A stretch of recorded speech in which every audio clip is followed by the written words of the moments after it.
Cool. Hey everyone, Azel Ryan here. I'm joined by Crimson Dragoon, another friend of a long time since high school. Also part of Insomnius Clava. Tonight we're gonna have a very similar episode to the prior, with an introduction and getting to learn about James here. So, yeah, how are you doing tonight? I'm doing good. I'm doing really good. How about yourself? I'm good.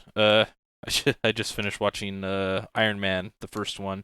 I watched it originally when it came out, but Mhm. it's been so long I don't remember much, and I haven't really seen any. Or let me rephrase, I haven't seen many of the Marvel movies, so I figured why not get started on the universe. So it's gonna be It's weird some. going back and looking at those compared to like the most recent ones, isn't it? Yeah, yeah. There were definitely some parts that were like the CGI were good. You could tell it was really good back then, and today you look at it, you're like, I can tell it's animated. And then there's other things that don't age super well, like for example, like the cell phone. It's like it looks like a razor or something. It's not exactly a razor, but it's like the same idea as that time frame. So, that was kind of interesting. Anyway, that's how I'm doing. You got anything special going on in your life right now you want to talk about before we kind of start Oh, officially? just working. Just working? Okay. Yeah, I'm just grinding away. If I'm not working, I'm streaming or you coming up with a YouTube video. Oh, okay. So yeah, That's good. That's good. So yeah, yeah. Crimson Dragoon. For me, I got mixed up with his name, but down below I will put links to his Twitch and YouTube and whatnot. And if it's any of it's missing, just yell at me and I can fix it. But I should be fine. Um, okay, dokie. So I mean, let's not waste any time. Let's just kind of get straight into it. Once again, I've already kind of talked around these answers a lot, but um, if something comes up, I'll give my input. But this episode's about you, so yeah, I guess who are you? Where are you from? And give us a general intro of you know you, where your name came from, whatever you want to talk about. Okay. Tell the people who you are. My name is Crimson Dragoon or James. You can call me James, and I'm totally fine with that.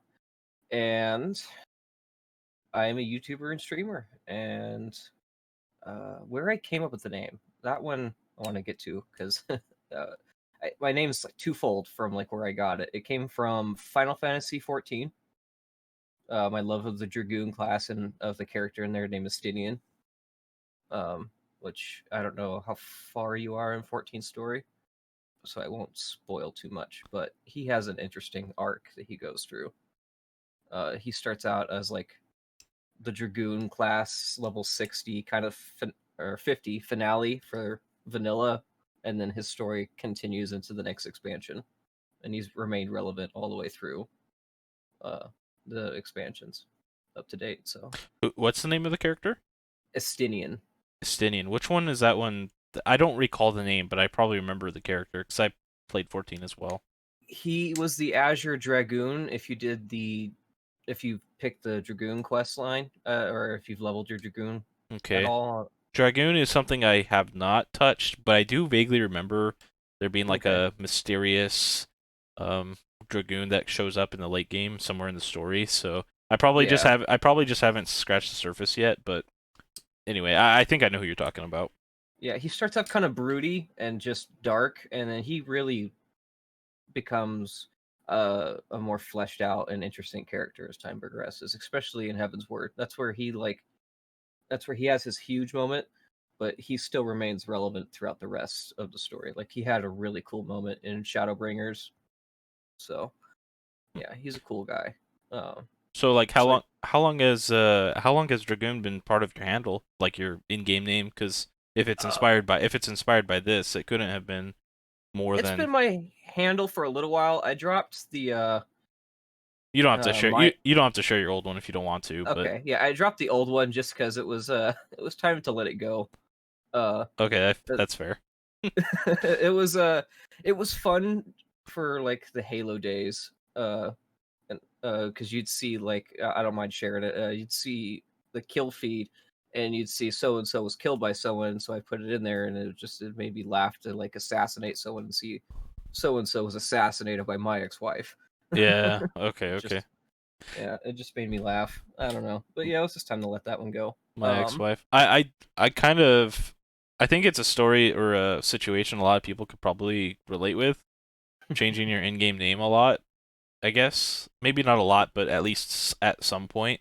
Yeah, I know I didn't go by Azorian online for a long time. right. I played with a different handle and I just like tweaked it and whatever, here I am. So, um I totally get that. What about the crimson? Is that just your favorite color or something? Well, yeah, it is my favorite color, and it also does kind of tie in with what happens later in Final Fantasy 14. So that's why I kind of don't want to spoil too much. Oh, Uh, so you're just straight up a big like influenced by Final Fantasy 14 guy. that too, and then the other factor of the name is there's a PlayStation RPG that I picked up when I was like 10 or 11. It might have been a little older than that. It was called Legend of Dragoon, and it was a PlayStation game. And you essentially your character is a dragoon, but not in the sense of like a spear using like warrior in like the Final Fantasy games, but you actually are like you have a stone, and it's like the dragon soul, and you can transform in combat, and you get wings, and you get special combat moves and stuff. And I'll talk a little bit more about that game later because that game is awesome. Uh, Okay. Uh, but yeah, and he was also the main character is also red, so it just kind of worked. oh, the main character is also red. Got it. I was going to Yeah. ask how does the crimson tie to your example, but it sounded more like the dragoon part. But I guess it all makes sense. Kind of the one and the same. Hmm. Okay, cool. Anything else you want to talk about? Like, do you want to tell the people about you? Um. That's your name and what you go by. Yeah. About me. I'm weird. You're weird. I've got a pretty weird and dark sense of humor. But I'm also pretty chill. And Are you me? yeah, You're describing me. I'm just. I'm pretty chill until you get to know me in person, and then I go off the rails, and you're like, "What the actual Yeah. heck did you just say?" Right. Man, I Yeah. If you try to keep it tame in yeah front if of you an catch me audience. alone, I'm a little more timid. A little more. Uh. I can't think of the word. But if you catch me in a room with people who I know and I'm comfortable, you're just like, oh God, what is this guy saying? Different person altogether. Fair enough. Yeah. Okay, well, I mean, I would think it kind of ties into the next question, or technically the first question. No, I guess who are you is the first question. Regardless, you say you're weird. The question it being, what are your main goals for content? So, for example, what can you provide to a viewer experience? What do you have a niche? Do you have a certain thing you really enjoy playing? What have you? What would you like to provide to the masses? I've been. I would just like to be provide just being entertaining, just coming and being able to talk video games. Whether you agree or not with how I feel about them, we can just have like some fun discourse and conversation. Um, I really have been enjoying playing horror games on my YouTube channel. I don't want to be just a horror game let's player on YouTube though, but I have been enjoying it because I'm terrified of horror games. I'm easily scared, so it's kind of interesting. I wouldn't say easy content because I gotta like work myself through like playing it because I'm legitimately like it, it is a chore. It's pulling teeth to get me to push through these games, but at least like the scares come off pretty good and they're pretty genuine. So. So, are you saying that playing the game is hard, like for you to find Yeah, motivation it to could be. play it, or Yeah, it could be hard for me to want to go through it because like it took me like for example, I loved Dead Space, the first Dead Space game. It took me months to complete it because I was like, okay, I'm too scared to continue. I'm just gonna pause. I'll come back to this later. So but you're a fan of the jump scares in general?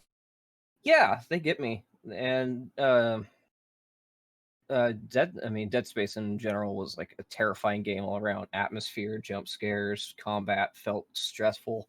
Mm. So, uh, yeah, that Well, game was. I take back what I said earlier about you being me because I'm the opposite. I don't like jump scares at all. Mhm. I think they're really cheap sense of entertainment. At least that's my opinion, and That's understandable. I'll stand by it. But I mean, everyone else, you're allowed to enjoy it. But I don't like being jump scared. I don't think it's entertaining for me. I It's definitely like more than that in my game if I'm playing it. Uh, but I don't mind it. You know, I understand. Like it's it's not just it's not for everyone. no, it's not. And I mean, it could be used as part of the formula to making a great horror game. But if it's all you use, it could definitely wear. Obviously, it's going to wear very thin very quickly. Yeah, the fewer you have, the more impactful they are, for Hmm. sure. The few like pieces of media that I have watched with them. So, Right. mm, okay, fair enough, fair enough. Um, things I want to do, goals for the channel. I have a lot of out there goals. Okay, I'll get Uh, shoot us with them. okay. Well, I one of them I really want to do is actually this podcasts. I love podcasts. I've been watching a few YouTubers lately, and I tune in to almost every single podcast. And if I don't catch it live, I replay it on my phone while I'm at work, and I listen to them. They're just a very interesting form of content. Sure. So I really enjoy that, and I think it'd be fun to do more of them. So this is definitely really cool Yeah, yeah. that we're doing this. I just kind of wanted to get the ball rolling, if I'm Mhm. honest. It was never really about me doing it. It was more so like everyone says they're gonna do this thing, and I don't see much happening. So I'm like, screw it. I guess I'll just do something. So ultimately, if this ends up growing, like anyone could have anyone else and totally be fine. It might be hard if we get too many channels spreading the content, but maybe that's also a good thing. Who knows? That's probably that's a future us problem. Uh, Mhm. but you can have dibs on host if you also want it. Um, okay. Well, I mean, so podcasts, you got some horror games. I would imagine. I mean, based on your what you got on your wall back there, you're a big and you've already talked about Final Fantasy, and I know you like Destiny. Mhm. Uh, like MMO type guy. Is there anything else that you particularly have a large interest in that you would want to stream or share? Well, I've been streaming Dragon Quest 8, I've and been I there. would love, yeah. Lots of people I know in that video game. Um, It's an inside joke. When he was streaming, he was fighting people, and I'm like, "Hey, look, that's my mom. Hey, look, there's Nick. Hey, look, that's Ben." oh, no. I still yet to show them that. They need to. I need to show Nick that. But yeah. Um, so RPGs would be cool. Let's play on RPGs. I actually already have one in mind. I've already alluded to it. Legend of Dragoon.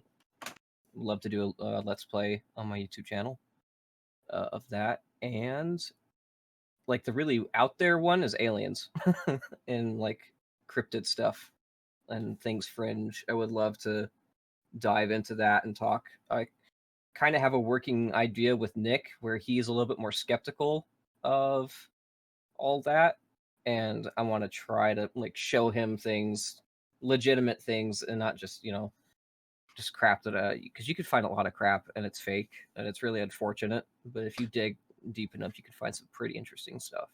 I'm sorry, I'm losing you. So Alien, like, is Alien the name of a game, or like, No, are you like I talking mean about a like genre? aliens, like talking about aliens and and stuff like that, Oh, like you wanna, and cryptids and stuff. oh, you wanna like talk about aliens?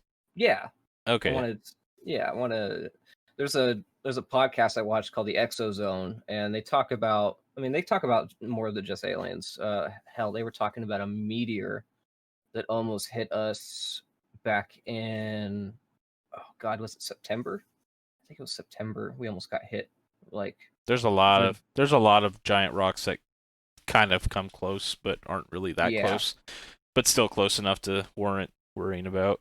Yeah, war like close in this context was like almost the distance between us and the moon. Yeah. Close. That's which I mean that's pretty close, I suppose. In like maybe too close for comfort. Yeah, if it really was that close, I mean, all it takes is a shift of like a couple hours in time or something. Mm-hmm. The quote unquote stars have to align just a little bit more, and yeah, that could have been bad, based on Yeah. what I'm hearing. Yeah, it wouldn't have been a planet killer, but it would have caused some issues, especially if it hit land. If it hit the ocean, it could have been bad. There definitely would have been some fallout, but it wouldn't have been world ending, but yeah, it could have if it would have hit land, it could have taken out quite a bit of land. Dang. Okay.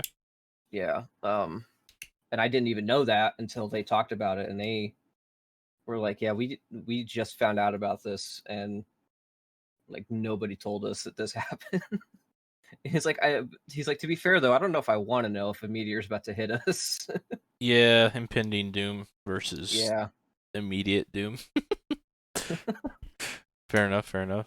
Okay. Cool. But So, yeah, horror and aliens and and yeah, some MMO ghosts and stuff and stuff. I'm weird. okay, cool. Want to be on a or host a podcast, perhaps? Yeah, I mean, those are all interesting pieces of content. I think, depending on what the viewer wants. So, Mm.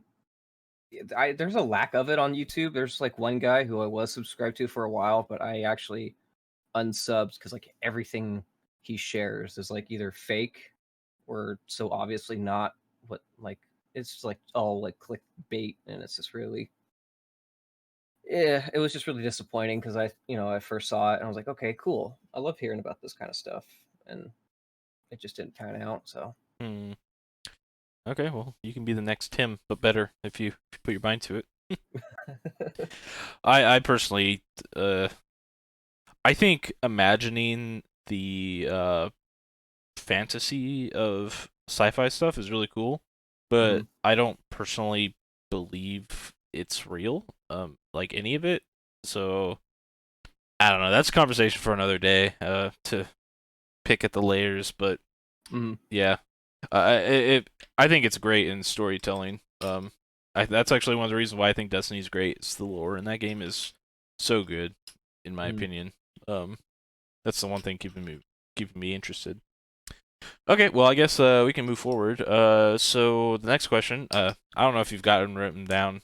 Like I said, or I think I told you prior to recording, but I give these questions to the people I interview first. But for you, this was kind of like a let's do it. Okay, let's do it. And I didn't have the chance to copy paste these to you, but maybe you know it, maybe you don't. What game or expansion for a game are you most looking forward to? Um, It could be already out if it just came out. It could be coming soon. Whatever. What? yeah, I've been thinking about that. This year's kind of dry for me. There's a few games that have my interest.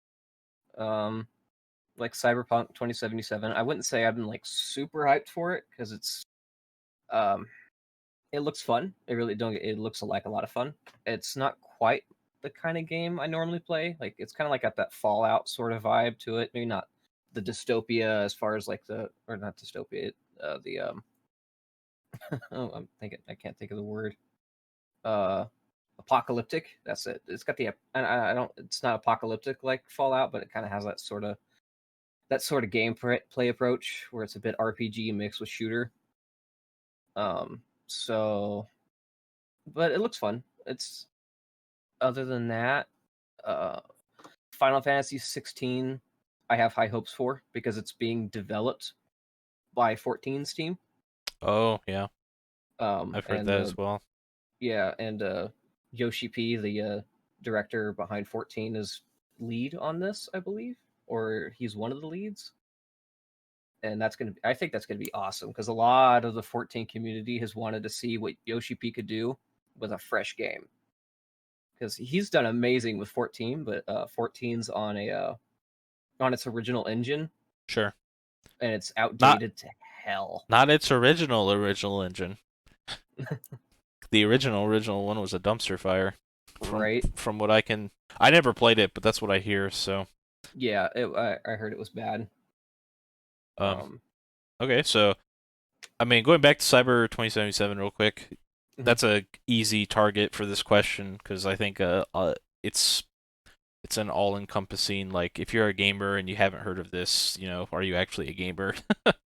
uh, but it's looking good. I think for me, the aesthetic is the coolest part. I don't even care too much about the gameplay itself, as long as it's not like copy paste, very uninteresting. But like you say, it's probably gonna be an interesting RPG. And if they put even remotely anything interesting in there in terms of gameplay, the aesthetics will carry it like to Yeah, greatness. It's such a pretty game, in my opinion, from what we see so far. it looks. Yeah, that's what I'm looking forward to is the aesthetic part of it. The gameplay, not so much, but the aesthetic I'm looking forward to. Because it reminds me of the Fifth Element sometimes when I see gameplay trailers. When I see the cars flying through this like megalopolis city, you know what I mean? Yeah, yeah, yeah. Like a Picture. sci-fi city. They're flying Yeah, through. Yeah, kind of like Star Wars. Oh my goodness. yeah. Oh God, what was that planet that was on? Was that Coruscant in Star Wars, the Clone Wars at the very beginning? Geez, I love Star Wars, but I can't recall the name. I'm It's ter funny. I'm terrible with names if I'm being honest. That's fine. Yeah, I'm but surprised I was even able to take a shot at that because I'm not. it's from the I'd pre probably sleep. it's from the prequels though. I know that. I think Yeah. movie 1 in fact. Was it movie 1? No, 2. Yeah, it was right when Anakin was like starting to become of age. Hmm. He wasn't a little kid anymore. Yeah, I think it was the second film, whatever that was. And they were like going through the city, like chasing the assassin. Yeah. Yeah, And he jumps out of the car or the yeah, flying car. Yeah. yeah. There's like the flank. Yeah, that was a great scene in my opinion. I like the prequels. There's so much hate on that series. I I guess like I alluded to in a prior episode, I'm easy to please with media. When it comes to games, I'm a little more specific because I know what I like in games, but in movies, it's like if you can paint a good picture, I'm all for it. Um, Yeah. anyway, regardless.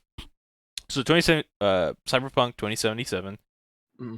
and then Final Fantasy 16. Mm-hmm. That's also going to be great. Or what else if anything? Are those like I've the got only I've got my eye on Halo Infinite. I'm sure if you remember from high school, huge Halo I guy? Yeah. was a huge Halo guy. Mhm. Ever since it's changed hands to 343, not so much. Um, but Infinite looks like a good course correction, and they're taking an interesting approach, and they've brought back one of the lead writers from the first four Halo games, back to do this one. He worked on everything that Bungie did except for Reach. Damn, so that's a So lot of them. yeah, so that's almost all the Bungie games essentially, I and know I'm I looking. know when it comes to Halo, people have a soft fondness for the very first few. Those were Mhm. like the best ones in their memory usually. I was never a huge Halo guy.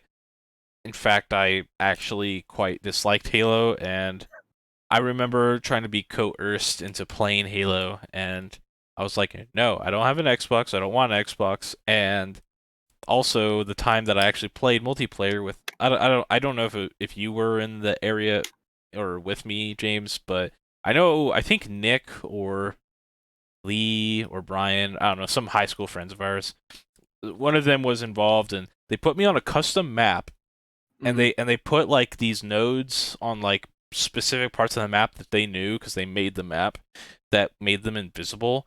And then I'm like, okay, where are you? And I would just die. And this is like me playing the Oh intro. I've no. never played it before. I'm like, okay, well, if I wasn't interested, I definitely am not now. So Yeah. I had a really poor first experience with Halo, but that was also so long ago. Like I'd be down to play it. In fact, I bought it because it was on Oh, sale just like a couple days ago. So we should we should play it. My connection to Halo is not in the multiplayer. I didn't have internet and, to be honest, friends until I didn't have internet until I moved out of the house, but I didn't have friends until really high school. So I played through the first two Halo games single player a lot. Like the amount of time I've sunk into the Halo campaigns is kind of sad because you would expect like that much time to only be put into a game when you're like grinding for something or going for a reward. And I would revisit these games all the time and play through the campaign a lot just because of the story and Yeah, you the just way liked the it. game played. Yeah. Yeah, I mean back then when Halo 1 and 2 and 3, I don't know, Xbox 360 days and prior, like you didn't online wasn't as accessible and Hmm. games were also not as accessible. So sometimes you had some games you enjoyed, you played through them a lot. I used to do that on for games on the GameCube. I love the GameCube, Hmm. some of them. So I totally understand where you're coming from, I guess is what I'm getting at. Yeah. And Yeah. it's funny, Nick loves Destiny for the lore, and I'm the same way with Halo. I would spend a lot of time at high school reading the books, and even in like middle and elementary school too, because I think came across the first book in elementary school, like towards like the sixth grade. And it was just so interesting to learn more about the world that was set up, and oh man, just so many good memories from that. Like learning about the Spartans and how they came to be. Just a lot of interesting deep lore. Sure. I don't know So, anything about the lore, but like I said, since I bought the game, maybe I'll play through and start to learn about it. Because mm, now that I'm older, I can look past those silly, childish views I had. Um, why do you have to spawn camp me invisible? Gosh dang it. It's not fair. right, that's unfortunate. Yeah, I mean, to be That's fair, such a hazing. I was also really into Call of Duty at the time, so I was really used to playing where, like, when you shot something, it died immediately. And Right. In Halo, it's a much more, like, controlled gunfare. I don't know what the right word is, but you have to do the headshots or shoot a lot to kill Hmm. to down someone. Whereas in Call of Duty, it's like tap. I had the ping advantage, and I got you Right. before you got me, type of thing. So okay, well, what else, if anything, are you looking forward to? You think so? Oh geez. Monster Hunter Rise. Okay, That's probably the one I'm most excited for is Monster Hunter Rise.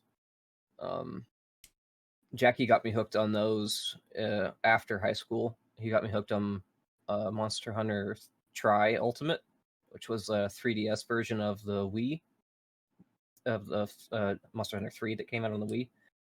And God, I had so much fun playing that. Jackie and I spent so many hours playing that in his old apartment. yeah, it's probably And so much better with friends.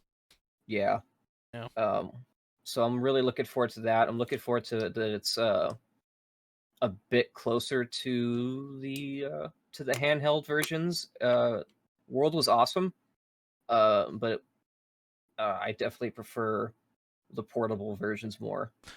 So, do you know why? Because when I talked with Jackie in the previous episode, Mm. he said there was like a stiffness in a way to it that was just a little more hardy and maybe unforgiving that felt rewarding and good, I guess.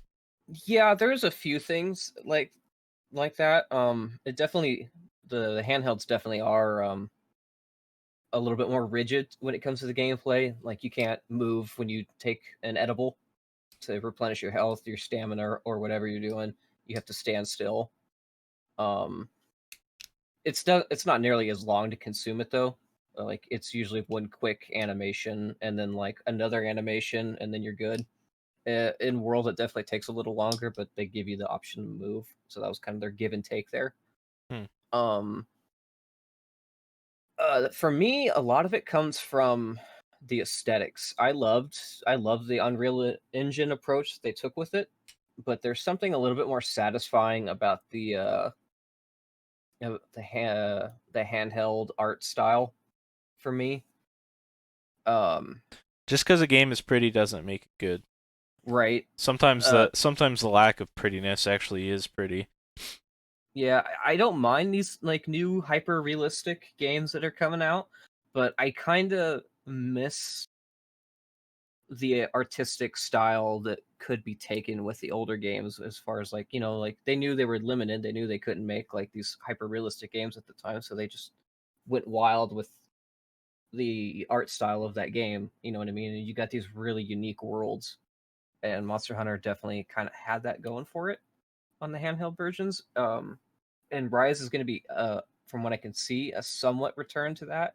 It has almost like a perfect blend of like hyper realism and the classic graphics. So, because you could definitely tell that they're able to push the boundary a little bit more on the Switch, but Sure, sure. um, In yeah, in and com- then in comparison to the old like uh portables, right? yeah, Right. That would make sense, clearly. Okay. oh god, So those are some. Any others you'd like to touch on while we're I don't know here? about anything else coming out unless, yeah, I don't know. Do you know about anything coming out that's warranting a look at? The biggest game I'm looking forward to in the future is Elden Ring, just because I'm a huge fan of the Dark Souls series. So I'm Mm-hmm. anything that is remotely related is really, really like interesting to me. Is that the one Otherwise, that, sorry, go ahead. oh, is that the one that George R. R. Martin's working on with From Software? Yep, Okay. yep. Other than that though, nothing too much that hasn't already been touched on. I'm the kind of the usually I'm kind of the person that doesn't wait or stays on the standstill for games usually. It Mm-hmm. depends. If a game is like a beloved series of mine, so one game, for example, Paper Mario for the GameCube, the Thousand Year Mm-hmm. Door, I love that game. That's probably like my favorite GameCube game of all time.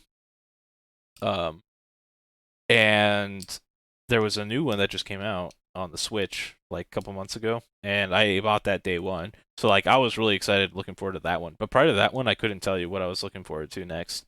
And then I heard wind of Assassin's Creed Valhalla, and I really enjoy the Viking like aesthetic and lore. So I was like, oh my Mm-hmm. god, now I'm excited for that one. But once again, prior to that and Paper Mario, I couldn't really tell you. So Yeah, I tend to be content and even sometimes overwhelmed with what's already available, that I don't really concern myself with too much unless, like I said, unless it really catches my eye. But right. Is there any gameplay out for Elden Ring? I love From Software games. I haven't heard too much about it other than George R. R. Martin was working on it. I don't think so. Hmm. Uh, I could be wrong. I haven't looked for any information about it in a while, Okay. so I don't know. All I know is it's not, talk of the town right now. So I would assume not, or if there was, I missed it. So Yeah, I'll have to look into that. I'm a huge bookworm. I forgot to mention that earlier, but also a huge big book person. So, hearing that, like, are you gonna read to us on stream? Are you gonna put us to bed?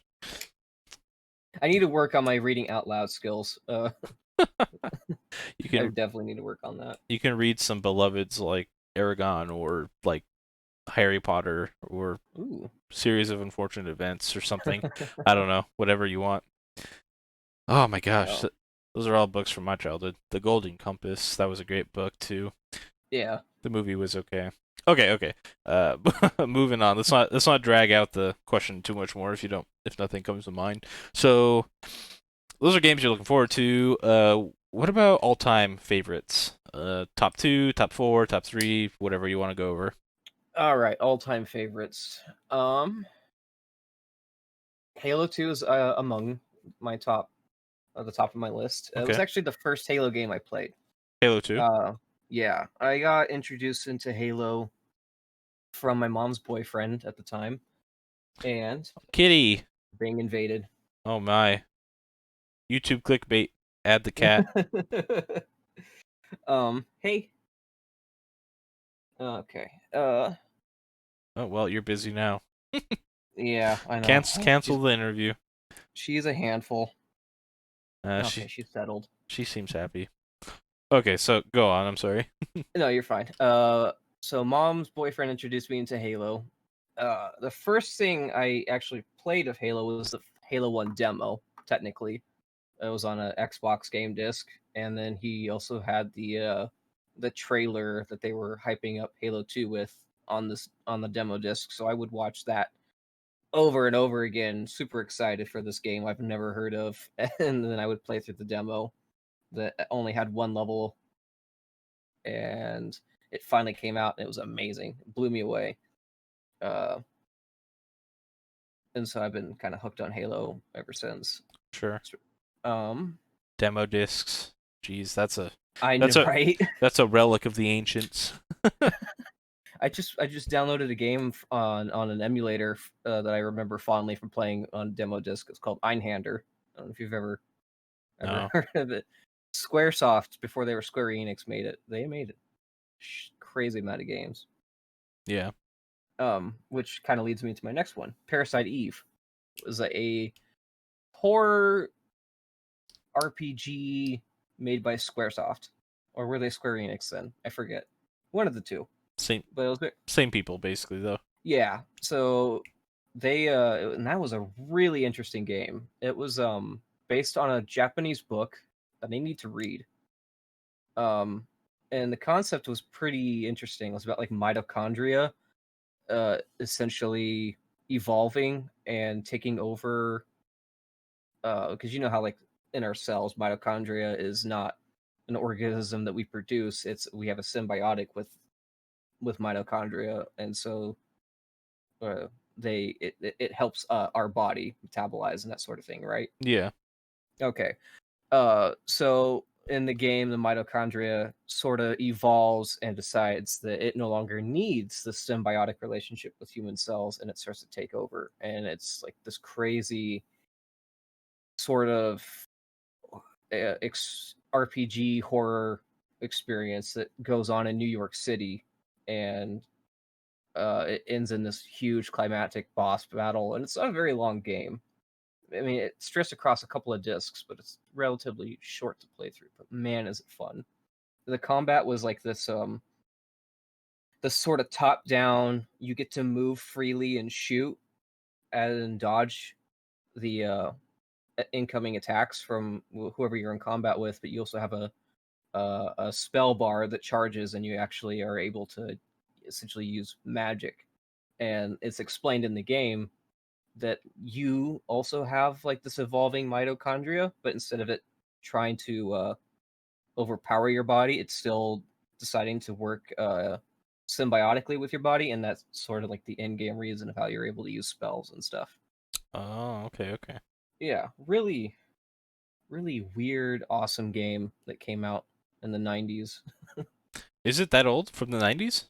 Or Yeah, dang, yeah, okay. I think was it What 99? console was it on? That was on PlayStation. Like the original PlayStation? Okay. Yeah.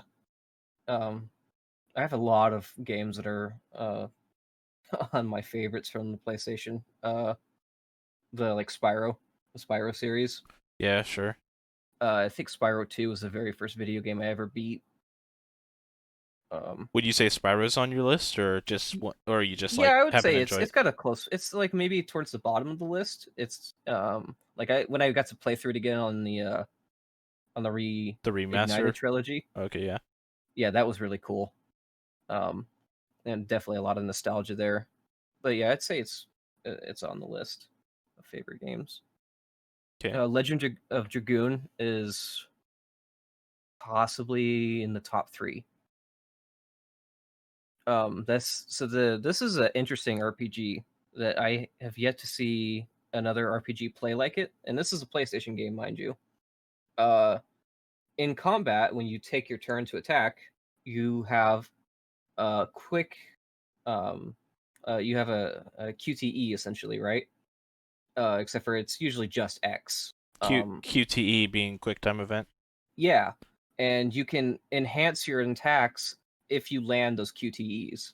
Mm-hmm. So, like, say you have a three-part attack equipped, and if you land your first two and you miss your last one, then you only land two of those hits Sure. out of the three-part combo. And occasionally, you can even get countered, and that's when you actually have to hit a different button. Is when the enemy is able to counter one of your blows, and then if you can counter back, you can continue on the combo, or you can get damaged in the process if you don't counter correctly. And it was a really interesting mechanic for a PlayStation RPG. You know what I mean? It's one of those things when I picked it, it sat there for so long because I didn't think I wanted to play it, and then one day when I picked it up and did play it, I was like, "Holy crap, this is amazing! What have I How did been I not?" missing? Right? I mean, Um. I'd be interested to watch you try it out because I haven't seen any gameplay of it or heard of it or anything, but Mhm. the way you describe it is kind of the same like basic reason why I really enjoyed. This is like I've already mentioned this game briefly here and there. Magical Star Sign for the DS, where you Mhm. did certain things and you gave input prior or after you've already like locked in your decision for the move of your turn. You know, you would interact and tap and swipe and stuff, and it would make the thing stronger or deflect opponents' Okay. attacks and stuff like that. And I thought that part of the gameplay was surprisingly fun. Um, so I get where you're coming at. Yeah. And it also threw like another curveball at you when you went into your dragoon form. It was kind of like a limit break, maybe uh, in a Final Fantasy game, where instead of like having that, you had a wheel, and then you had a part on the wheel where it was like the arrow, and then you would try to land that arrow with a segment to get like the strongest attack, and then you would have to kind of like, and it would go over and over again, and you for a few seconds. So you could, if you were really good and really accurate, you could do massive damage while you were in this form. Dang, So cool. yeah, it was just a really interesting game. I do want to play it on a YouTube Let's Play, so it's in the works. Okay, cool. That'd be awesome. So Hmm. we got Parasite Eve. We've got Crimson Dragoon. We've got Halo. Did I miss one that you already talked about? Spyro. Oh yeah, Spyro, of course. What about Final Fantasy 14? Because I mean, your name's Yeah, based on some stuff from there. I'd assume it's one of your favorites if you were talking it up so much earlier. I would say it's possibly my favorite game at the moment. I need to. It's funny because I haven't really been playing it lately, and I need to get back into it. Um, but God, I love that game. I've sunk so much time and hours into that game, and the lore is so amazing. The story, Right. especially the expansion that we just got. It's actually, I mean, it's actually almost 2 years old. We'll be getting a new one hopefully this summer.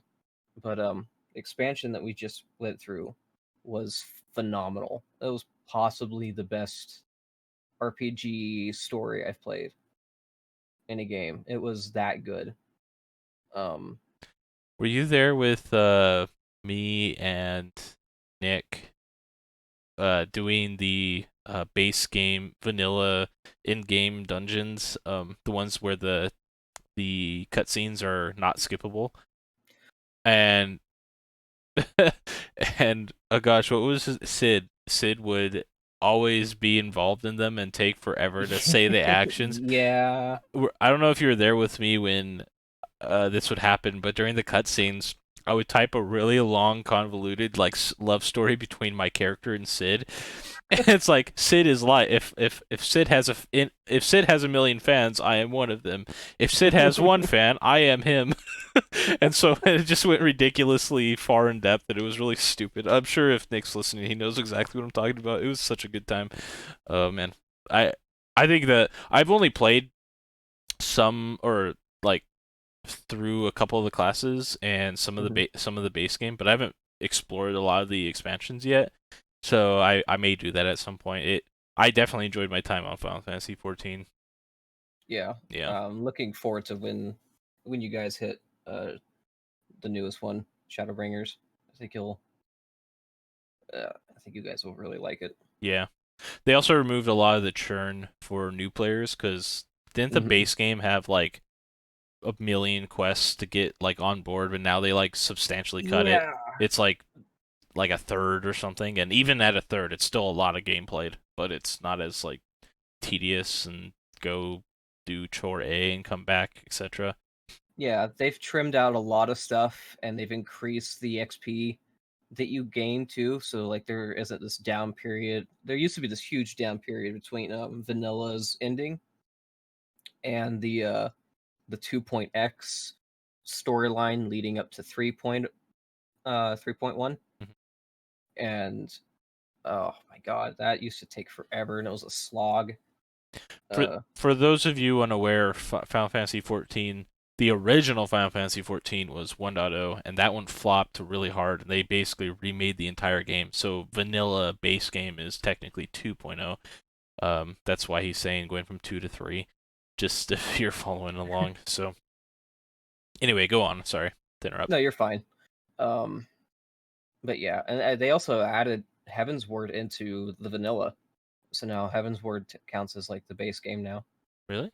Yeah, so you'll be able to play through Heaven's Word completely for free, and then I think I've started some questing in it, but honestly, mhm, I've been away from it long enough that I can't remember this finer details. But regardless. Okay, yeah, so yeah, let me start with the one that I forgot last time. Spyro. You got Crimson Dragoon. You got Parasite Eve. You got Halo. You got Final Fantasy Legends, 14. Legends of Dragoon. Legends of Dragoon. Did I just It's say okay. Crimson? Did, You did. your I favorite just game is you. I'm You are so your biggest fan. green. Is there any other games that are really up there? I mean, for example, um for me, one that I did not mention in prior episodes was Paper Mario, and mhm. this is kind of a point, which is, there's a lot of really good, memorable games that's really easy to forget. So I don't blame you if you do. For me, I'm just now remembering Paper Mario was one of my favorites. I loved it. Well, I'm currently playing through it on Twitch, and that's Dragon Quest 8.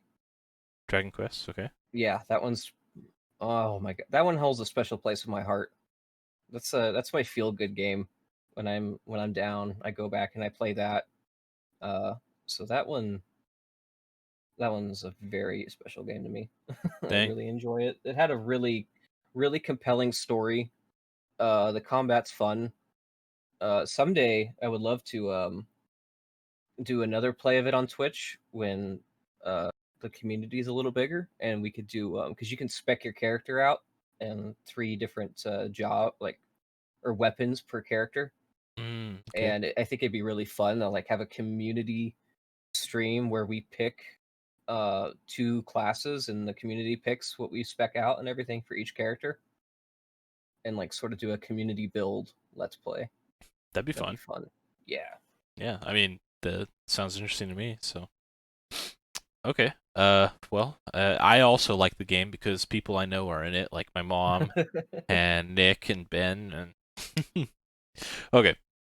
Any other games you want to mention while we're Mm, still here on this topic? God, I could probably keep going on. There's so many games I've played. Well, not necessarily games you've played, but games you've like really enjoy. Like it deserves to be on your top list. Um, I suppose The Last of Us is on there. It was one of those games where the gameplay was meh, it was servable, but it was the story that really did it. Um, that game, God, that game still makes me bawl my eyes out at the start. Yeah. The opening cutscene on that game is heart wrenching. Yeah. Um, Oh man. yeah, that was just such a. That was like when I first realized that like how it. What's the word I want to use here? It powerful a video game story could be is like when I saw that cutscene because Troy Baker's performance in that was wow, it was amazing. I think s- So, I think storytelling through games are definitely going to be the future more so than hmm I think the gaming industry has already surpassed the like traditional media industries, yeah, like and have been for a long time now. oh yeah, Yeah. definitely. But jeez, it's crazy. Back when Pong was day one being played by the creator, they were producing movies for lots of money. It's crazy how the tables have turned. So Right. okay, well, uh, I'll keep asking until you have no more answers. Anything else deserves on your list for the time being? Oh, Dead Space is up there as far as like games that were like, oh my god, that game was so much fun to play. That might be, yeah, I don't know where it sits on the list, but god, that first Dead Space game was amazing. The atmosphere was so intense. Just walking through a hallway and hearing the ambient ship noises, like you'd hear a pipe or something clanking on the ground, and you'd hear maybe something whispering, the voices in your head talking, uh, or just like the rumble of like the everyday stuff running in the ship, like the engines or like the vents kicking on, or the vents, sorry, vents kicking on, or just oh my god, the atmosphere in that game alone, I could sit and talk about for hours. Have you ever played Half-Life? I haven't. I need to. Half-Life, I don't think it's similar to Dead Space. I have not played Dead Space, but Half-Life, it it's definitely an older game, Mm-hmm. but it controls like you would expect in a modern day game with like WASD controls and you use your mouse to move around and basically like a modern day shooter. It kind of controls like that. But it tells a really good story and there are some parts of the game that feel kind of like what you're describing right there where ambience is taken advantage of and there's like unknown dangers around and then it becomes a in your face danger and you have to deal with it and Mm-hmm. it's quite good. It's not really a horror game, but the story is so good and it could borderline be horror maybe.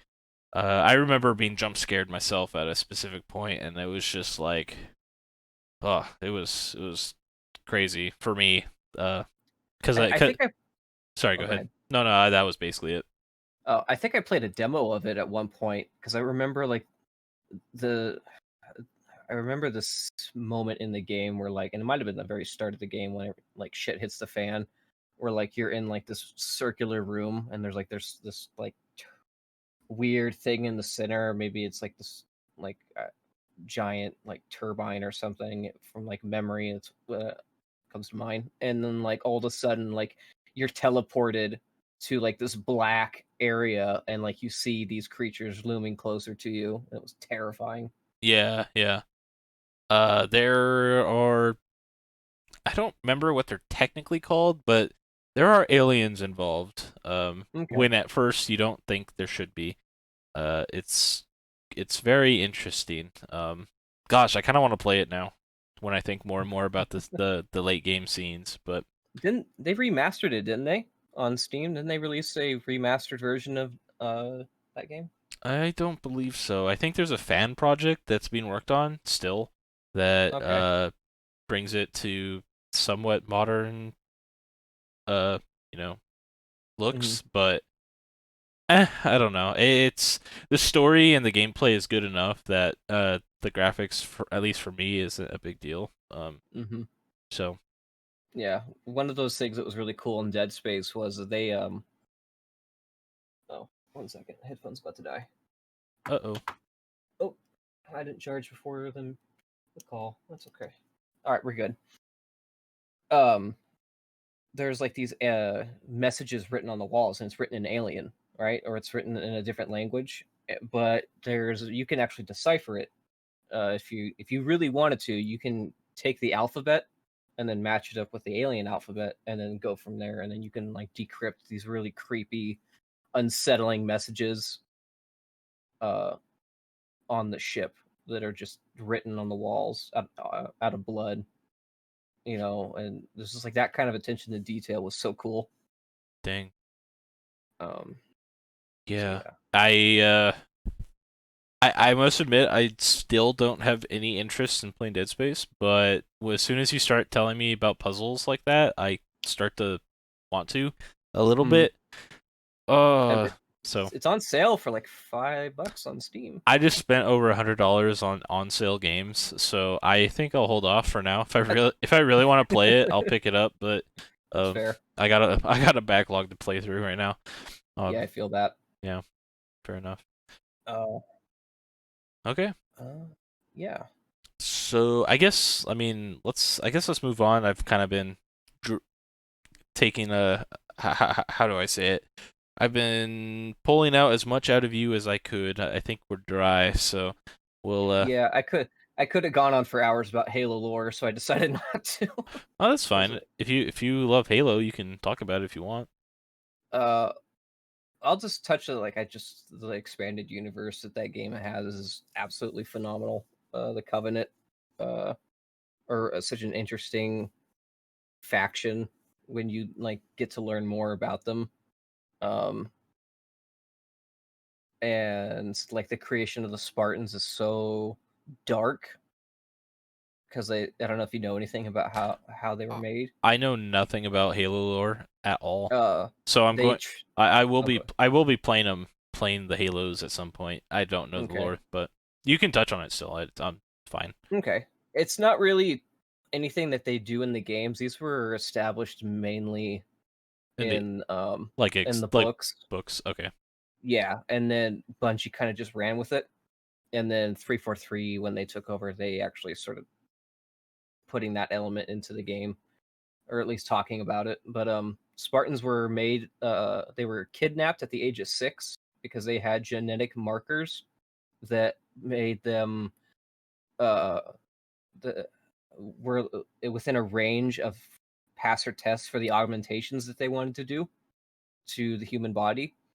So they kidnapped these kids at the age of 6, and across like the entire galaxy, they only got like 75 suitable candidates. And then they flash cloned them, and these clones broke down and died shortly after they were implanted back into their families. So like all these families eventually bury these children thinking that their kids are dead, when in reality they were being trained in a secret government facility to become super soldiers. And then like they trained for till they were 14 and how to be professional soldiers. Just what you would expect, like a spec ops, like a Marine, Navy SEAL, or something to like go through. That's the kind of training they were going through at the age of 6 onwards, and then like they go through their augmentation process where a lot of them die or become disformed because of the augmentations just didn't take with their bodies, and like the few that did walk out were just badasses, like That doesn't unstoppable. that does not sound humane. No, it's really dark. It starts off in like a civil war between humanity, the inner colonies, and the outer colonies of space. Essentially, it's kind of like a repeat in history where the inner colonies are trying to tax the outer colonies a little too much, and the outer colonies are saying no way. You know what I mean? Kind of like a repeat of our history here, and then the Covenant get involved, and then everything is kind of, the stakes are at their highest. Humanity is almost destroyed by the Halo games. By the time that you actually are in the first game, there's only Earth left, I believe. Dang. Uh, yeah, God, The books touch on like the past of the Halo One. yeah, Okay. yeah. You learn a lot about the Master Chief and his childhood and how he was raised, and um, I mean, there's so many interesting stories. There's one, it's a collection of short stories called Halo Evolutions. And there's one, it's just about a Marine, just about a normal Marine who was part of um, essentially it was a militia. It was a militia conscripted by the UNSC to help fight against the insurrectionists in the outer colonies. And they were essentially bringing in people who lived in the outer colonies to work in this militia. So they kind of got you know the crap jobs, the low tier jobs. They weren't really trusted. You know, Mhm. as much as if you were to come from an inner colony. And when the Covenant show up and it glasses this guy's home world, um, they dissolve the militia and they say if you want to re-sign up again, you can join the actual UNSC now, become a full-fledged uh, soldier. And so he signs up to be a Hell Jumper, an ODST. That stands for Orbital Drop Shock Troopers, and those guys are fucking cool. They essentially their ships drop them from low gravity down through orbit onto the surface in these metal pods, and they're called Hell Jumpers because the pods get so damn hot on re-entry that it feels like you're sitting in an oven. Damn. And so yeah, anyways, and it goes through like this really amazing story, and I don't want to spoil it, but the ending is just so damn impactful. Like you wouldn't expect this from just like a quick little short story, and it just has like this brilliant ending to it. And I just is part of the reason why I became so involved in the Halo universe. It's Right. just the short stories and the lore. It's just fantastic.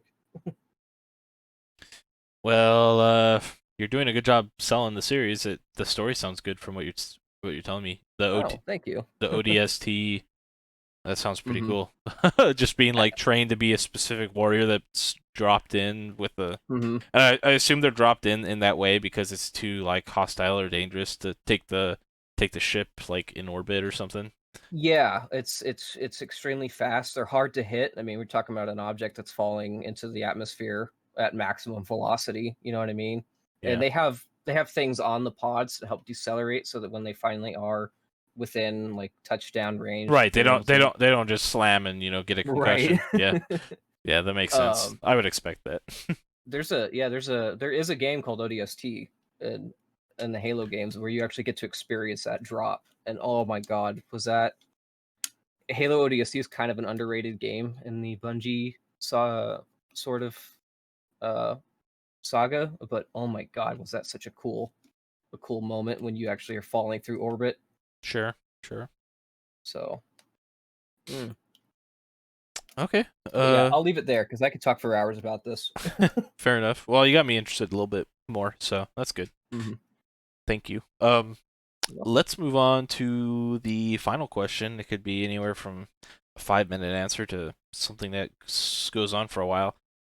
okay. What games do you think could be tweaked to take them from average or possibly bad games to games that belong on your top games of all time? Games that could be tweaked. I heard Jackie talk about this one, and I wholly agree. I've just kind of given up all hope for it. Is Anthem? Anthem, yeah. Anthem, yeah, they announced that they were gonna revamp Anthem a year ago, and then since then it's been radio silence on that That's game. It's not necessarily a bad thing that it's True. radio silence. That means they're, I mean, real good, honest work takes time. So if as long as the company hasn't dissolved since then, which I highly doubt it's EA, right? Yeah, it's EA, and Who's the actual people working on it? it's the same people that do Dragon Quest, or not Dragon Quest, Dragon Age. Dragon Age. Is that what team is that? Is that like Gearbox or something like that? No, it's yeah, I could look it up real quick. Yeah, who is working on Anthem? Okay, you got it. BioWare. BioWare, yeah. Yeah. They did recently downsize the team that was working. Well, no, I wouldn't say recently. Within the last year, they downsized the team that was working on Anthem. So I know that they are working with a skeleton crew trying to rebuild this game, and I hope it works.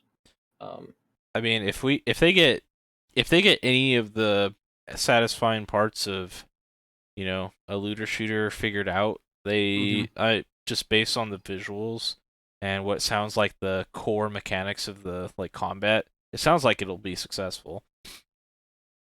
And people who bought it in the past will have it already, and people who don't have it yet, I mean, they're probably going to sell it at a discount or have some Mhm. sort of incentive. I wouldn't be surprised if they try really hard to get a following again, Yeah, just based I on. wish them. Sorry, go Yeah, I ahead. wish them. Oh yeah, so I was gonna say I wish him the best. And I really do hope it works out. And I'll come back and try it. I'll definitely give it a second shot. I mean, because I already own it, I may as well. Right. Um, and if it's good, then hey, sweet. Then this is more stuff to play and enjoy. Um, but yeah, I definitely hope that one gets overhauled. Okay. Um, Well, that's a great answer. What else do you think? so I kind of it's already a good game, and it's Final Fantasy 14. I would love to see what would happen if they were able to make a more recent engine for that game, because they've talked. The community has like asked for a lot of things over the years, and they're pretty chill about it. Like the developers don't dance around it. They go, hey, look, we would love to do these things. The engine's dated, and it kind of prevents us from doing these sorts of things. uh and they're always at least trying. They're always at least experimenting with ways that they can implement new stuff, but they're definitely hampered by their engine that they're on. So I would love to see possibly them just rebuild an engine from the ground up and see if they're able to like So bring that forward, take so that forward with the game. sure. What kind of things are you looking for? Because when I think of Final Fantasy 14, I think it's pretty nice. Yeah. It's visually good. The combat is serviceable. It does what it's intended to do. Mm. Were you wanting like core mechanics changed, or do you think it's a There's performance issue, or what are you no, thinking? it's actually kind of like some like quality of life stuff, like inventory. One of the major things that's hampered by that engine is inventory and inventory management. Whoa, what does that mean? Like Well, your item bags, you know how like World of Warcraft, there's item bags and stuff. yeah. Yeah, they're very limited on how much inventory space your character can have. Like it took them when they implemented the Chocobo saddlebags, that was a monumental task for them to complete to add just this extra inventory space into the game. And it just comes from like the engine and how the engine was built. I'm a little suspicious of that claim. Hmm. Is that something they said? Because Yeah, that was. doing something like adding inventory space really shouldn't be closely tied to the engine. When I think of the engine, I think of like the graphics being significantly different, or Hmm. the gameplay loop, like combat loop, is significantly altered, or something along these lines.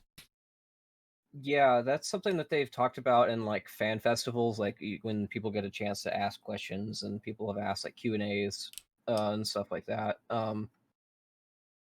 And to be fair, it's been a while since I've checked up on this. I think the last time I remember this conversation coming up was in anticipation to Stormblood, the expansion before last. Is when they Okay. were talking about inventory space, inventory management, and how it was kind of being hampered by the just the build of the game. Hmm. So and it's just little things. It's just minuscule little things that would be, I think, better improved if they if they did a new engine. But I mean, the game's already fantastic. I think it would just be like a cherry on top. You know what I mean? Sure. Sure.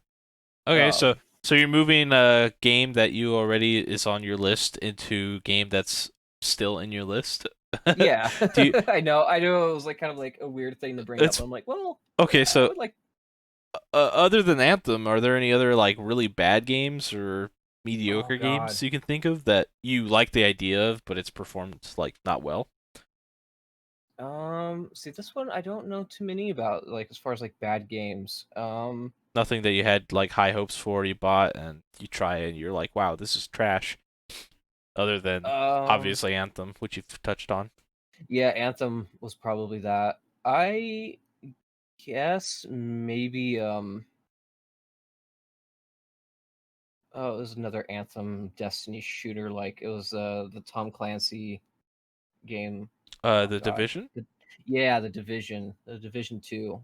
Uh, I don't know. That game started off really fun, and then I just got to end game and was immediately like, well, now I'm bored. And it was just because it was like it was bullet spongy hell again. What do you think could have changed to make it better? Because I own the Division 2 and I've played like a few hours at max. Hmm.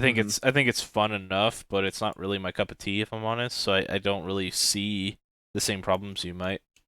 I think the problem with the division is I think it would have been an amazing, just sort of, uh,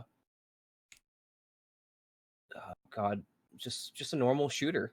I think it would have been an amazing When game and story to play just as a normal, by normal like a, normal you mean like first person and rather than yeah, third just like a person? like kind of like a Black Hawk Down kind of style of game. I don't know if you play that on the Xbox. It was just a very realistic military based campaign shooter, kind of like Medal of Honor esque, or you know what I mean, something Okay. along that line. I think it would have been kind of a better game had they just released it like that, because it does not work very well with like this RPG element that they're trying to push. I don't know if maybe that's just me. I didn't I felt like that was like the biggest hamper. Is like you're supposed to be, in this super realistic ish, world, and there's loot and there's it's just it doesn't fit. It doesn't work for me. Hmm. That's Um fair. I the thing I appreciate about the Division 2 is the fact that it is a little different than a standard shooter. mhm, Because you've probably heard me say this already, but I think a lot of shooters are copy paste. Like the core gameplay is the same, so it's really easy to lose yeah. interest for me. Um, so in that regard, I appreciate the Division 2, but when I play it, I'm simultaneously not going, "Oh man, this is the best time of my life. I want to play Right. more." It's more like, I there's other games I want to play right now. They're not necessarily shooters, but anyway, so that's just me, I guess. Okay. Are there any other games you can think of that Um you think God. deserve a overhaul or upgrade that you think the game might be better? No, I see. No, not really. I tend to do a lot of research into my games before I jump on, just because I mean, it's a $60 investment out the gate, and Sure. you got to. It's just so hard to just jump in and be excited for something. I was kind of burned with D1. I remember D1 was supposed to be a completely different game than what we got. Uh, Um, D1 being Destiny 1? Destiny, Okay, yeah, okay. Destiny was on track for being a completely different game, and a bunch of people quit or got fired, and that's sort of like I know that's really derailed their project, but um, Are you kind happy? of Are you happy with where they ended up being? I yeah, I'm satisfied. I'm satisfied with where they're at. I definitely felt like it could have been a lot more, and I think the original story is finally kind of being fleshed out now. Like there was leaked pages on pages of like what the original story and concept of the game was supposed to be prior to Destiny's release back in 2014 Hmm. when all this kind of went down, and they're finally starting to realize some of those story arcs and aspects with just this latest expansion, and that's cool. And it's cool to see that. So, but Destiny kind of made me be a lot more cautious with my money after that. I was like, okay, that's a So are you saying that you played Destiny 1 and it didn't offer enough at first? Or like no. It definitely didn't at first. No. what's the part that burned you? That aspect there wasn't enough to do or Oh yeah, no. Me being me and being as big into Halo as I was, when I finally got to the last mission on D1 in vanilla, I was like, "That's it."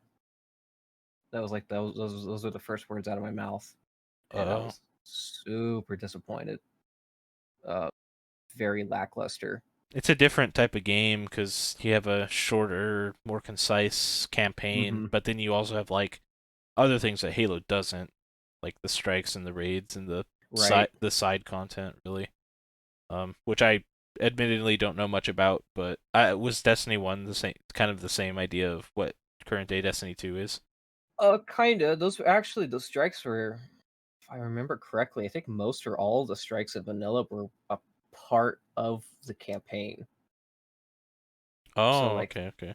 so the strikes were like rehashed campaign missions. Uh and that also kind of was like meh.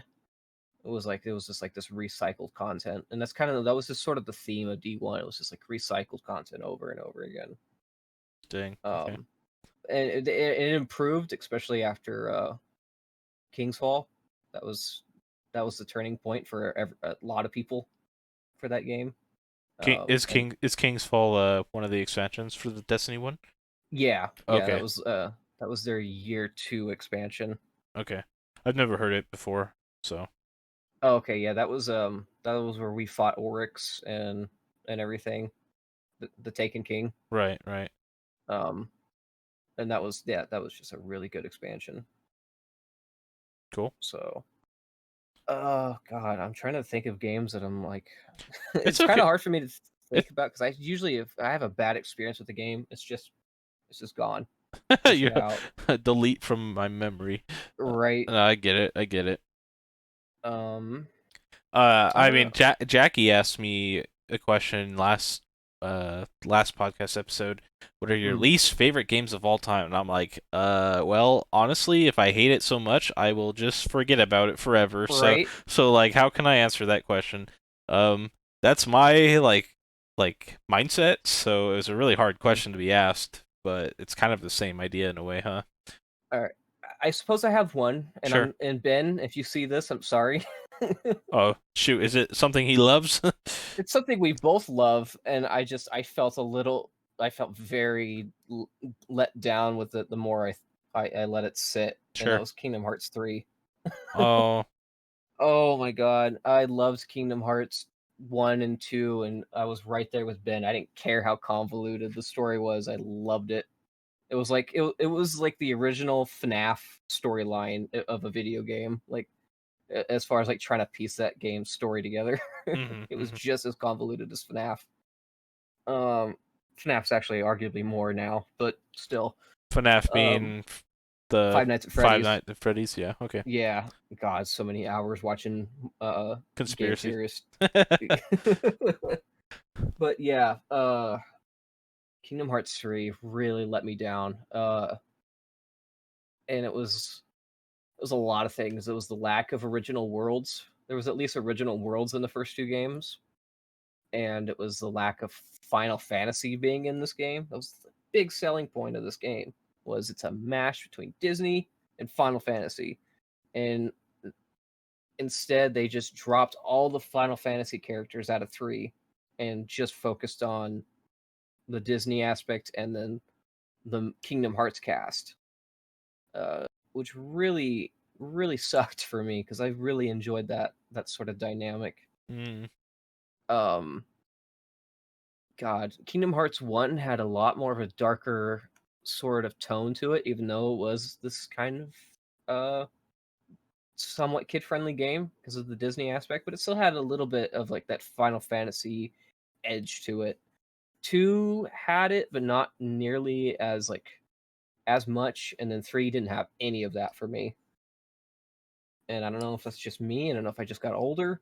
I mean, I played this game first when I was 10, and now, and I finally, when Kingdom Hearts finally came out, I was 25. So I don't, or yeah, 25. So I don't know if I just got older and some of that, and I kind of just grew out of that mind space that I was in when I was 10, playing these games and loving it, or what.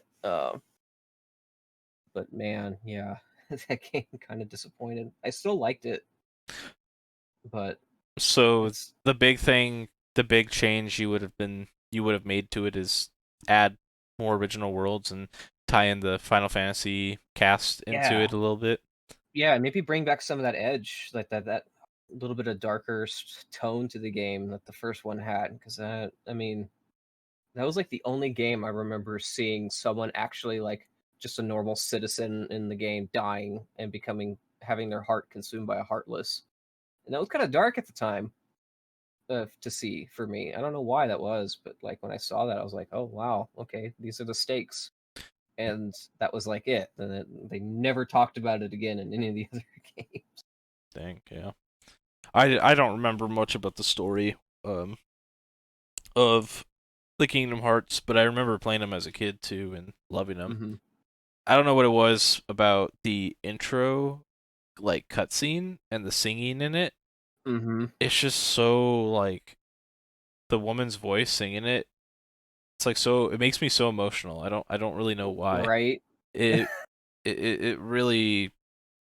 I don't know. It's probably like the first time that I listened to music with a woman singer that had that like soft-hearted. I don't know, man. I had like a crush in my heart. I don't know. It's I like feel that. I don't know how I, to describe it. Like there's some music that has female singers and like they're softer tones, but like with a dark like edgy undertone with the music and like mm-hmm. the high stakes and I don't know. I'm all about it. It sounds great to me. Yeah, you know what? That reminds me of the openings for Ghost in the Shell, the anime. Mm, Oh my god, such good openings with the singer that does those. But yeah, I know what you're talking about. yeah. As far as like the openings for Kingdom Hearts 2. Yeah, what was that Kingdom Hearts 2 I'm thinking of or Kingdom Hearts Or 1? well, she did both. She did all the games. She did all the Kingdom Hearts Oh, games. okay, okay. So, but yeah, that first game where like you see the character falling, like he falls through the water as she Yes. reaches for him, and then all of a sudden he's falling from the sky, and you're like, what the hell is happening? Yeah, yeah. Yeah, It's that was so such a cool. it's so like epic and it's almost anime like. I don't know. Yeah, yeah, Feels good, man, in a way. It makes me sad and happy, and it makes me feel a bunch of emotions I don't normally feel. Um, right, let me rephrase. That I don't normally feel so intensely. I guess. So right. You were talking. It's funny. You were talking about female singers and evoking emotion, and I was thinking of Assassin's Creed Black Flag at the very end, where she sings the Parting Glass song. I haven't played the game, so I don't know. Oh my god! I Oh, that was one of the games I bought on Steam sale just a couple days ago. So okay. Then I will I I say nothing. I do intend to play it one day. I will say nothing. That game's ending is beautiful. That's fair. That's fair. Um, Um, very good. Very good. yeah. Okay. Well, Let's see. we are an hour and 20 minutes in. If you want to talk about anything else specifically, or we can start to do our farewells and cut it off. Whatever you're feeling. Um, well, let's see. Sounds like you might have another game or two to talk about, which is fine. That's good. Oh God, I could talk about games for hours, honestly.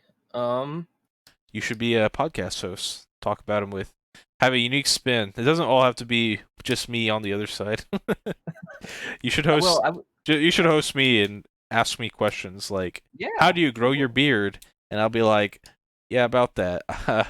I just don't shave it."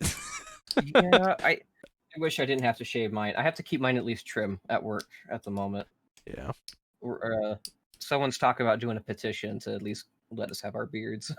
I hope so, because you gotta I have like really want this you, again. you gotta have multiple masks. One to like do this, and then like cover your like Oh this, no. and then you just really can't breathe. Oh geez. Yeah, that's like I wear a gaiter at work uh for my mask, and it even with just this little bit, it's super uncomfortable. Hmm. It gets caught. It pokes through the gaiter, and then it gets caught, and then it starts getting pulled in awkward ways, and Oh, yeah, it doesn't it's not pleasant. does not sound pleasant. Let's talk about non-pleasant games you may have on your mind. Unpleasant games. Oh man. I don't know about non-pleasant games, but I know there's like been unpleasant moments. Like in Dead Space 2, there's a moment at the very end that's extremely unpleasant, where they stick a needle in your eye, and you have to guide the needle in, and like your character is like freaking out, so you got to like get it right in the pupil, and if you miss, you'll like stab in his eye, and then he'll die in the like most gruesome fucking way possible. Oh man. Oh Well, god. that Oh, that just. Mm. now I really don't want to play that game. I'm good. Uh, It kind of, I don't know why, but it kind of reminds me of the intro cutscene to, oh, geez, what's it called? The game that just came out recently. Um, it's an RPG. I can't remember. I'll come back to it later. But mhm. basically, he like reaches into a pool, and there's this like little eel thing, and he like crawls into the eye, and ugh, Oh, it's gross. Jesus. Yeah. Oh, yeah. Eye stuff is like my worst, one of my worst things to like sit through and watch. Yeah, yeah. I'm sorry, viewers, if you're also not Yeah. enjoying of this topic. We can move on. But Oh, man. Yeah. Like, I'll get off of it here pretty quickly, but I remember. Have you seen The Punisher on Netflix? no, I haven't. Yeah, there's a part at the towards the very end where there's an eye gouging scene, and Yeah, I'm not about it. Not a big fan. no, nope, neither am I. Uh, ugh. Anyways, oh S- God. So, any other games on your list of games to be changed for the better? Um, be changed for the better. No, I can't think of any. And like I said, when I have an unpleasant experience with a game, I tend to just move on from it. Yeah, Um, I feel it. Kingdom Hearts is that kind of special one where it was so good for me for so long. I guess Halo, the newest Halos have kind of been that way. Like the god awful Halo 5. Ugh, I don't know how to fix that game. Redo it. Just unmake it and do it better. What's wrong with it? Is it like the lore? Is it the gunplay? Is it Oh god, it was so ever since 343 took over, they've kind of shit on the lore a bit. Um so it was supposed to be this the way they hyped it up is they hyped it up in the trailers and the marketing campaign as this twofold story where the Master Chief is on a mission and it's going to cause problems for humanity and he's going against the grain. Like he's not following orders, he's gone AWOL, is how the marketing had it seem. And his actions led to some serious consequences for humanity. And the other half of the story was supposed to be about a hunter team to go and hunt down and capture or kill him if he does not comply in the marketing campaign. This is what they were hyping up, and the ads were interesting. I wasn't sure if I liked where they were going, but I was at least hooked. I'm like, okay, you have my attention. yeah, And you boot up the game. There's only three missions that you play as the Master Chief. 3 total missions? Three total missions. Wow, that doesn't seem like Yeah. a lot. No, and this is supposed to be when they first took over the franchise and they said that they were going to do a new trilogy. They said they wanted to flesh out the chief more, give him more, have him talk more, learn more about how he thinks and how he feels. And then their second game into this foray of the chief psyche, you only get three missions. I mean, But were they long and good, or no, uh, no, and they were arguably some of the worst missions, especially the final chief mission, because there's this boss fight where you fight the same boss like five times because he just won't die. damn? Yeah, uh, and it was just really bad. Such a bad. Oh my god. And they like to do this thing ever since they took over, where like the ending of the game is not the true ending. You have to go into the expanded lore in the universe to get like a conclusion. Like Oh, at the end of Halo 4, and here's another game I suppose I would fix. You have the final face off with this character called the Didact. I won't spoil too much since you're going to be playing through him soon. And it's just a cutscene. And it's really disappointing because at least in Halo 2, there was a boss fight at the end. And it was an interesting boss fight. Maybe not have been, it wasn't like the greatest boss fight, 10 out of 10, best boss fight sure, in video game history, but it was serviceable. right. And then Halo 4, it was just meh. And then that wasn't even his true ending. You had to read the comics. There was like a comics web series that you had to read. in order to get like the true ending of Halo 4's story. Hmm. And the same thing, I guess, happened with 5. I guess the story continues on. Uh, so I don't want to spoil any like I want to kind of go into the Halo series with Mhm. like a blank slate, so I'll try to Yeah. take your words with a grain of salt. But I mean, Okay. based on what you say though, what would you change? Just redo them basically. Is that ultimately what Yeah. has to Oh, happen? 4 was okay. 4 was a decent story. Just need to fix up the like instead of having a cutscene be an actual fight or something. Yeah, there's 2 big things I would change. I will save those things maybe for a later date. Maybe you and I can like sit down and talk about Halo after. Kitty. I love you, but it's either on the lap or off the desk. uh, but oh Jesus, she's gonna be a pain in the ass. Okay, I think she's getting ready to leave. What you doing? Can you? This should be the image I use right now. Oh my God!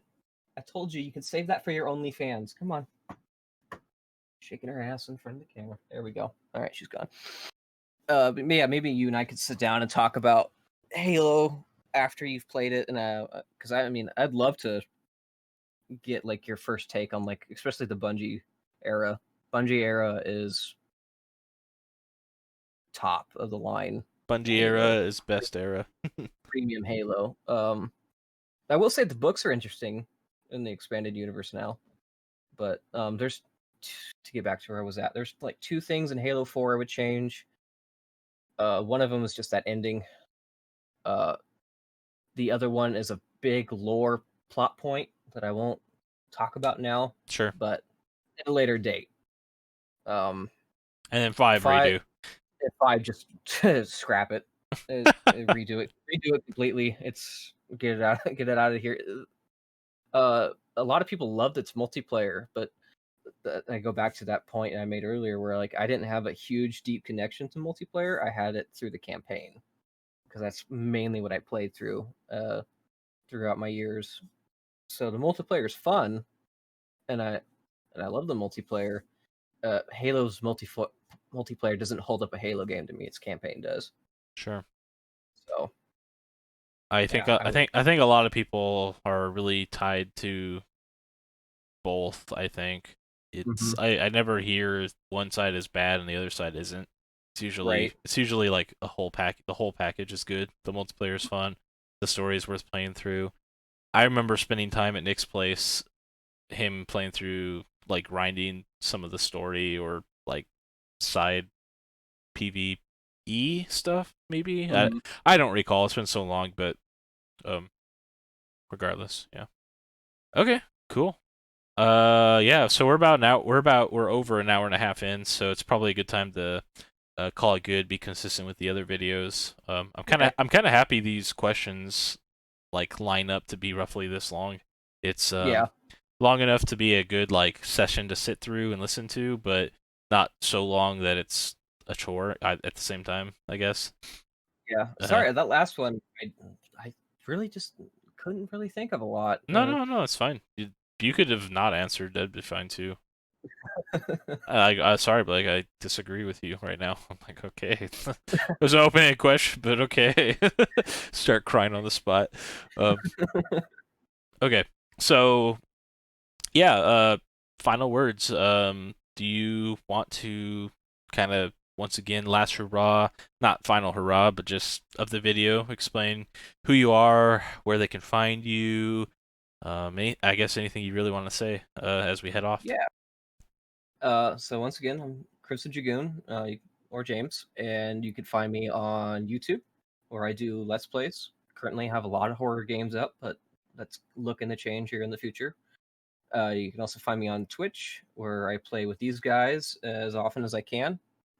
Usually on 3 days in a row on Twitch, Wednesday through Friday. The schedule's a little wonky at the moment, though, so that's kind of up in the air. Um, and yeah, that's pretty much it. Looking forward to having you guys around. Really really looking forward to building a community and interacting. I remember Nick was talking about that when the two of you did your first video, and Hmm. that's something I'm really looking forward to is interacting and having a fun community Sure. to play these games with and talk to. Yeah, So I feel the same way. I like chatting with chat anytime I have some new people in there or new or old. I as long as there's someone there, it's nice to chat. But yeah, I right. get it. Okay, cool. And then you can continue to watch more podcasts here or whatever else I decide to upload here at YouTube/AzOrion, and you can find me at Twitch and Facebook and Twitter and uh what have you. So I guess the simplest thing is subscribe here on YouTube, and you can just continue watching here. So uh, thanks for watching, and thanks for being with me today, James. Yeah, thank you for having me. Cool. Okay.